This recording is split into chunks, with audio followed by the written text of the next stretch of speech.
to my channel. I just wanted to go over some of the things that have changed recently, or some of the things that I have been going through. We'll start with the first and most obvious change, my hair. So I did cut and dye my hair completely black. I actually did it last night. My sister dyed it for me and I cut it 2 days before. So far so good, like it a lot. It was very cheap, Dollar Tree hair dye and seemed to have done the trick. It took 3 boxes though to dye this length of hair. So if you have long hair, I recommend you getting quite a bit of boxes. The next one, the background, I'm sure you noticed. I actually am currently staying with my sister because my heater broke and I am waiting for the part that we need to fix my heater to come in the mail, and it's going to take 10 days. Another crazy event that's going on right now is going to be my son Sam Hain. He has a pretty bad ear infection and we had to take him to the urgent care today.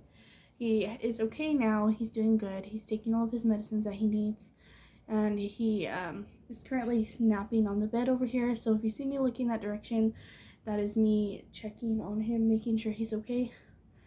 My eyebrows look like crap today, that's why I'm trying to cover them with the bangs, because I forgot my makeup bag. That's also why I'm not wearing eyelashes. I have mascara, you can't tell because I have short ass lashes, but it's okay. I do have Pastel with me. She's next to me in her cage. I really don't plan on taking her out much while we're here, just because I don't want her to stress out and get sick, but I could not leave her in the cold, the very cold tiny home. So this video is just, I think I want to talk about my son, maybe do a birth story video, or a birth, yeah, the labor story. So I had a crazy ass pregnancy. My entire pregnancy I was getting sick. I had gallbladder attacks. I had 5 gallbladder attacks. I had pancreatitis. And I was just super lethargic, could not eat what I liked anymore, and it was just horrible. So on March 28th, which was, or actually March 29th, a day after my due date, I was 40 weeks and 1 day. They wanted to induce me because Sam Hain wasn't moving very much in my belly, and that's not a good sign, and I was overdue, and I had such a crappy pregnancy. They decided, all right, let's not let this girl suffer anymore. Let's go ahead and induce her. So they chose to induce me. They used Cervidil.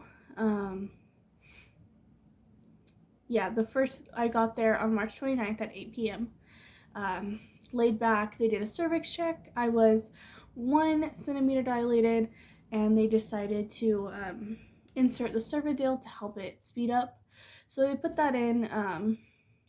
The Cervidil was super painful for some reason. It felt like the inside, or like up against your cervix. It felt like it had scratches all over it. I don't really know how to explain it. It felt raw. Like my entire vagina felt really, really raw. It felt awful. And the next day they checked me again. I still had not dilated at all. I was having contractions every 2 minutes. I could not feel them at this point. But they checked it. They pulled the old Cervidil out, inserted a new one. And by this point, I could not handle cervix checks anymore.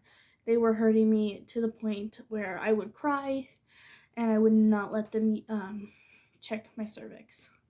And it made them extremely frustrated, which I don't blame them. You obviously have to check a cervix whenever someone's in labor, but I was in so much pain from the Cervidil that I didn't even realize I was having contractions. So anyone that's given birth knows how bad contractions hurt. So for me to just like blow it off like it was nothing is pretty crazy. So when my contractions were extremely mild at this point. So next, they decided, since I wasn't allowing them to do cervix checks, that they wanted to discharge me from the hospital. And I was like, yeah, that's fine. Discharge me. I don't care. I'll carry this kid for however much longer he wants to stay in.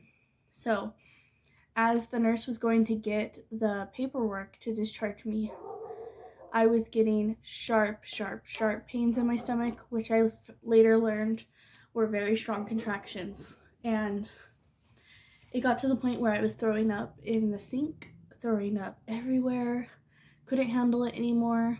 And they're like, okay, since you're having such strong contractions and you are reacting the way you are, we're going to keep you. I was like, okay, great. I'm going to end up staying here another day. So it was me and my husband. Due to COVID, I couldn't have anyone else in there.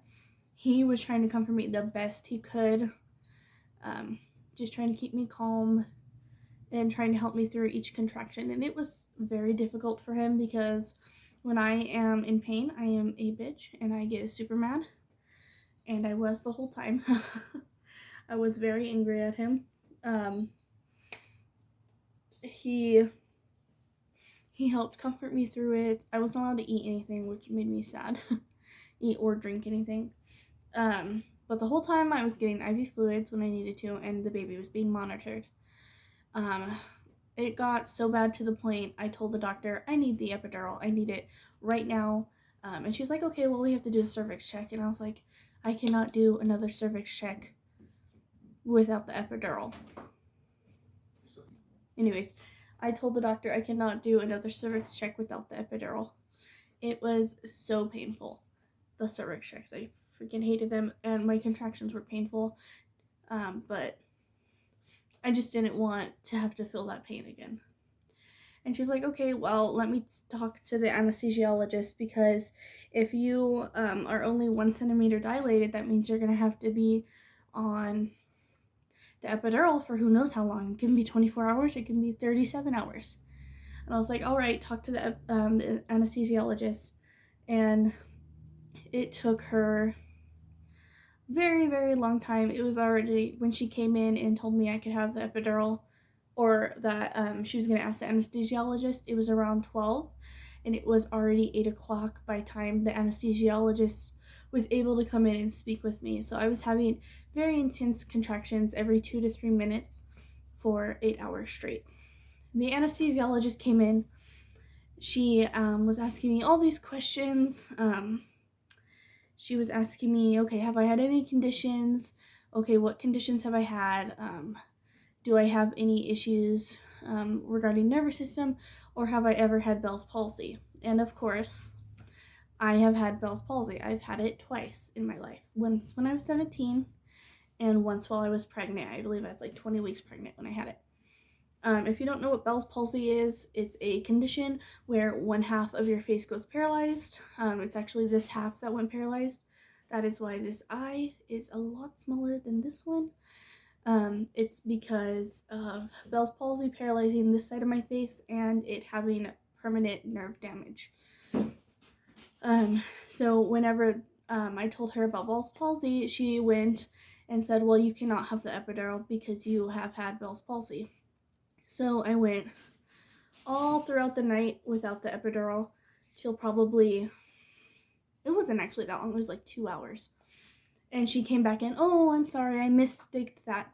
I thought you said you had cerebral palsy, not Bell's palsy. I was like, you can tell I don't have cerebral palsy. Look at me, please. They're not the same thing. This doctor was not from the United States, so I feel like there was a miscommunication regarding like how it was translated, because my younger sister had also had her as her anesthesiologist, and they had similar issues. So after that, I was like, okay, good. So I can have the epidural then. She's like, yeah, but I'm going to be leaving, so the next anesthesiologist is going to be giving you the epidural. I was like, oh my gosh, how long is that going to be? And literally 5 minutes later, the other anesthesiologist walked in the door. She apologized for her colleague's mistake. And basically, that's when she decided to do the epidural. It was extremely nerve-wracking, but it was not very painful. They inject you with a numbing, which feels like a normal shot, like one in the arm. Or, I don't know if anyone's ever had the depot, but it burns a tiny bit and then numb. And then they get the big needle out, which I did not see because I was hunched over holding on to my husband, and he had to hold me down because when they put it in, it did not hurt, mind you. It just felt so weird. Like, it did not feel, it was like it's so hard to explain. Um, do you know what those glow sticks that crack? They're so when she did that, like, I just felt my whole back cracking, like, upwards, and it cracked. It's not like your spine was actually cracking. It was just the liquid forcing its way through each membrane. And a few moments later, I'm laying there, and they're like, "Can you move your legs?" I was like, "Yeah." And I tried to move my leg, and it went off the bed. And they're like, "Okay, so you can't move your legs." And my nurses were very nice, and they monitored me for the first 10 minutes. And, like, literally right as I hit the 10-minute mark of getting the epidural, my blood pressure dropped dangerously low, and that's pretty common when you have the epidural. It happens just due to the fact that your body's numb. It doesn't realize.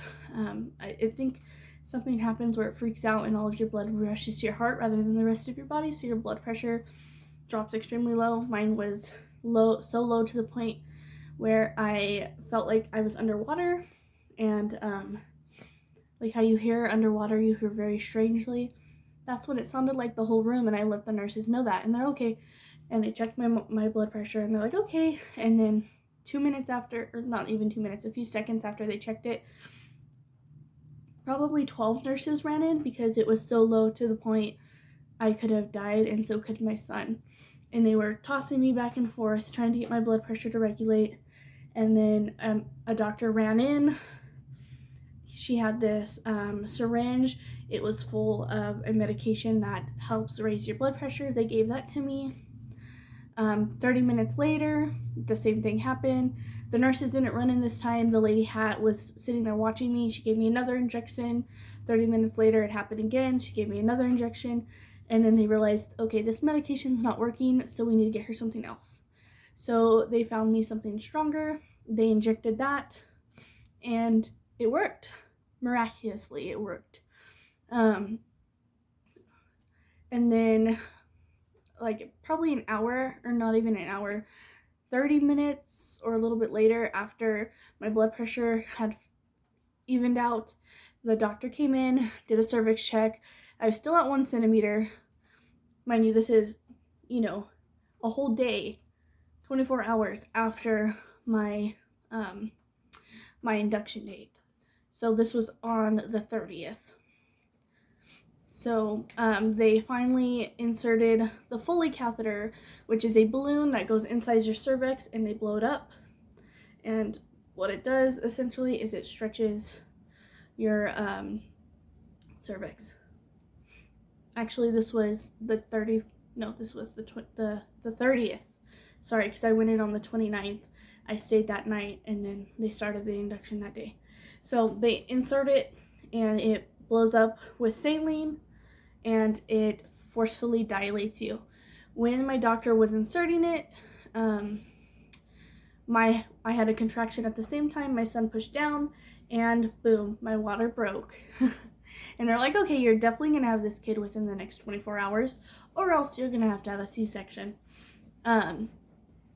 So I was laying there. Everything was great. I had Pitocin drip to help speed up the labor process as well as dilation, including the Foley catheter.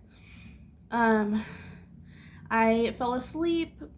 They were monitoring my son. They were monitoring me. The doctor came back in probably 2 hours later, jiggled on the Foley catheter. It fell out, which means you're 5 centimeters dilated. Woohoo! I was so excited. 5 centimeters dilated, halfway there. I can do this. Everything's going great. So they're like, okay, now that that's done, we'll go ahead and up your Pitocin. They upped my Pitocin, and as soon as that happened, it turned into a shit show. So after they upped my Pitocin, my son's heart rate started dropping, and then they'd have to turn me, it'd go back up, then it would drop again, and then they'd turn me and it'd go back up, and it just kept doing that, flip-flopping. And they're like, okay, so I think we need to get a better reading on your son's vitals. I was like, okay, so what do you recommend? They said they wanted to insert a thing inside of my cervix that screws into the top of the somewhere on your child's head. It's a little needle with a corkscrew. I will insert a picture of it for you guys, and basically it goes under the skin to where they can monitor your kid. Now, they don't do this all the time. It's in special cases whenever your child is in danger for having some kind of issue, and that was our only choice at that point. And I said, do it. I don't care. I want to make sure my baby's okay. So they did it, and about 30 minutes later, my son's heart rate dropped very extremely low into the 20s, 20 beats per minute. And they're like, okay, Caitlin, guess what? You're going for a C-section. Sorry, my son woke up. Anyways, after they had told me I'm going for a C-section, it was around 11 o'clock, or no, it was like 11:30.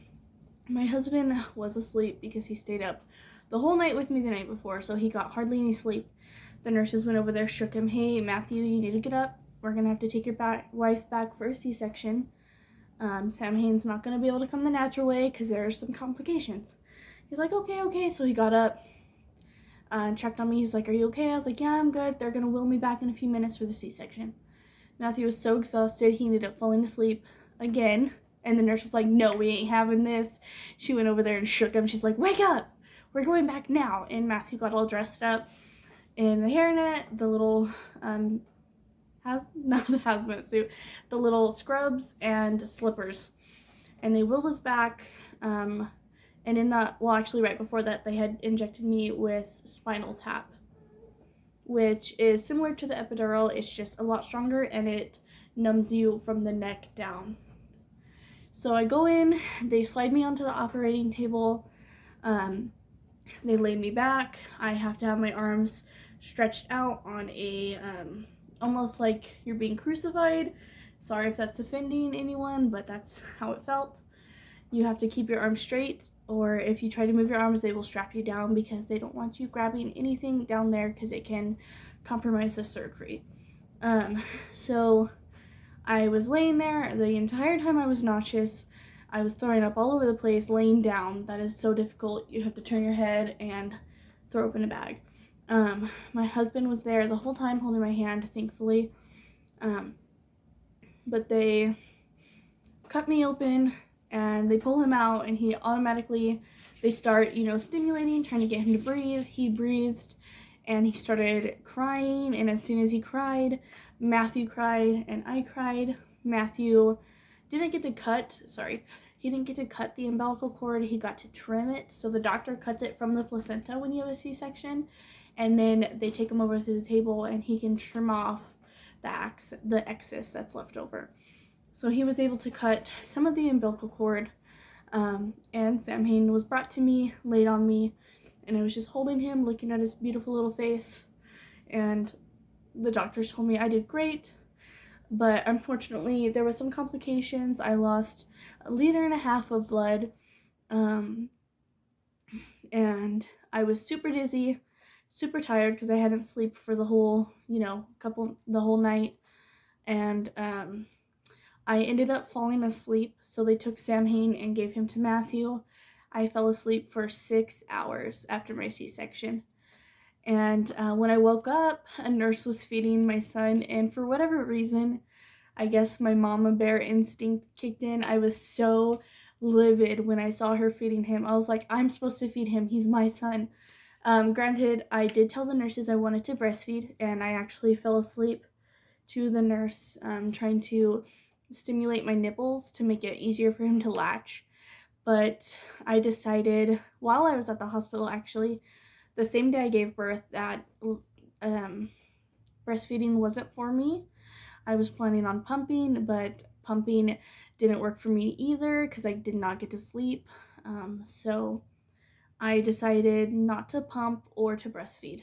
I was bottle feeding.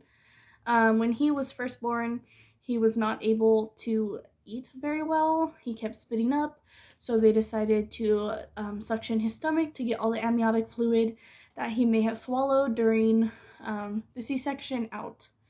So they took him away, and then they brought him back, and then he started eating like a champ, eating very, very good. Thankfully, I was in the hospital for 3 days.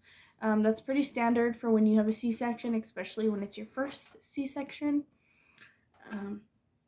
I went home. I was feeling extremely good. I saw the whole family. And then that night, postpartum depression kicked in and postpartum psychosis. And let me tell you, that was the hardest depression episode I have ever been through in my entire life. I was constantly having dreams about him dying. I was having horrible dreams about me killing him, about me killing all of us, about me killing myself.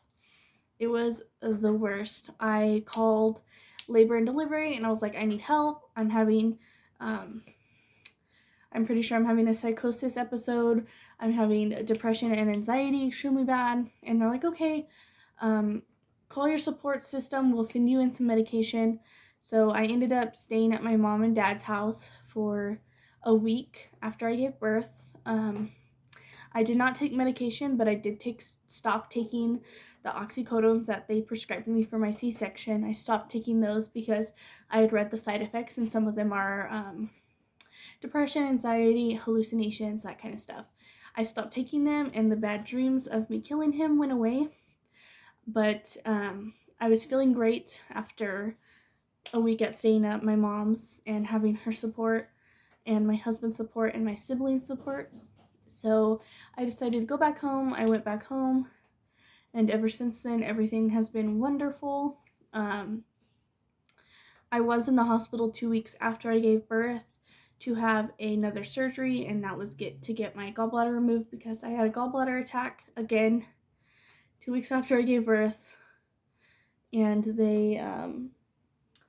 I had pancreatitis, and it was very severe this time, so they needed to have me in the hospital for a week. While I was in the hospital, I was not given any food or water. I was given IV fluids. That is it. That is what I lived on. I actually lost over 10 pounds from that hospital stay. They were super busy, and there was not very many surgeons, so I didn't get to have my surgery until a week later.